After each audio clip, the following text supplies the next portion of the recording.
Hello everyone, Satorn here giving you another quick Vicky 3 tutorial, this time about rankings and prestige. Let's get into it. I bet a lot of you are playing the game trying to become #1 in the world. Well, the way to do this, it's a combination of rank as well as your prestige. Let's start with the easy one first. Let's talk about prestige. If you hit diplomacy, you can see here what your rank is. You can hover over it. We're an unrecognized major power.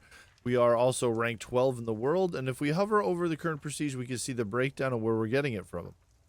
The first source that everyone gets prestige from is their country tier. You can see here its inherent status and prestige is granted based on its history and significance. So for example, you can see the Great Qing gets a nice plus 25, Great Britain, France, all the larger countries will get this right away. You may not be able to impact your country tier, however, you can impact your gross domestic product. You can see we're getting 442 prestige from this. Pretty much means you just got to be producing more products, and the market prices of those products got to be pretty high, and that's the higher your GDP will be, and you'll get more prestige. You can also see that your GDP of your subjects, so if you start conquering or taking over or making subjects of other countries, you will also get a portion of that as prestige.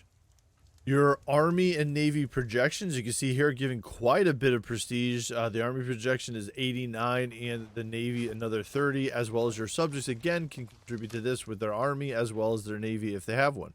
By being a leading goods producer, you can see here we're getting plus 294 prestige. We're #1 in luxury furniture, silk, dye, glass, porcelain. It goes down the list. You can see even #2 and #3 producers will also give you prestige, but just less.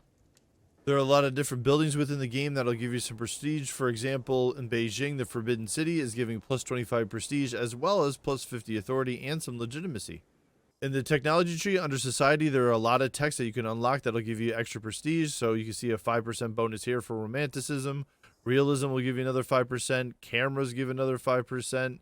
Think over here, organized sports will give you a 10%. So as you can see throughout the tree, you could probably find some more, but you could definitely get some bonuses here under your technology. Let's check out the other rank positions of other countries in the world. We could click here and we can see Great Britain. What we could do is hover over the #1 and then the prestige again here. We can see that they're also gaining some points from their ruler. So the ruler has a trait called Explorer, giving plus 10 prestige. We could check down to France and we can see here what's going on, that they're getting plus 5% from Haitian independence payments. So sometimes there's events and some other things that can give you bonuses. We'll go down one more. Let's go down to Russia. See what we have here. We're getting actually a minus 10% here from the intelligentsia social criticism. So right now that interest group isn't happy. So you can see there's even more things, I'm not going to list them all, that can impact your prestige. Let's take another look at the ranking positions in the world, and let's sort by prestige. And we're going to see quickly that Great Britain's #1, France is 2, and we should be #3, but we're actually number 12. That's because, like I said earlier, the position that you are in the ranking is based on prestige and your actual rank. What's really hurting us as the Great Qing then, if we hover over, we can see Great Britain's a great power, France is a great power, but we're an unrecognized major power. So what does that mean? There are multiple ranks in the game, but they're also split between recognized power and unrecognized power, and that's where a lot of the confusion comes in. Your country will start in either the unrecognized or recognized state. All this is really is a diplomatic status. However, there are penalties with it. So for example, if we hover over the Great Qing again, we can see here, can't achieve a higher rank than unrecognized major power due to their unrecognized country status, limiting them to a maximum score position of 12 in the world. For the Great Qing to become recognized, they got to go to war with one of the major powers. So for example, we go to France and we do forced recognition, and you start a diplomatic play or a war. I mean, they could back down, but most likely they won't. And you end up facing France, and maybe some other people will come in. So this is one way to get out of that unrecognized state.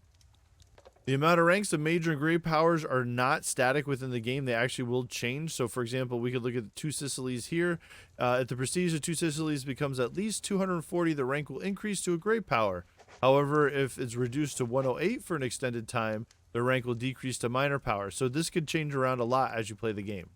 And honestly, the ranking position you are in the world really doesn't give you any bonus, but your rank does. So when we hover over here and we check out great power, we can see we get plus 100 maneuvers per diplomatic play, which is really great. So that means you can actually do more when you're doing a diplomatic play. You can maybe have more people join you in a war, or you can ask for more in the war. Also, maximum declared interest, that's really good too. You get involved in more things throughout the world.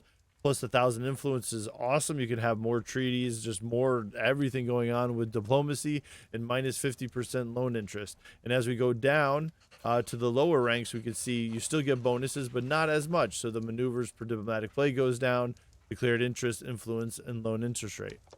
So if you're looking to be number one in the world, the first thing you need to do is make sure that you're recognized. For example, if you're starting as the Great Qing, you're an unrecognized major power. So that's the first thing you got to get fixed. You need to go to war with one of the great powers and become recognized.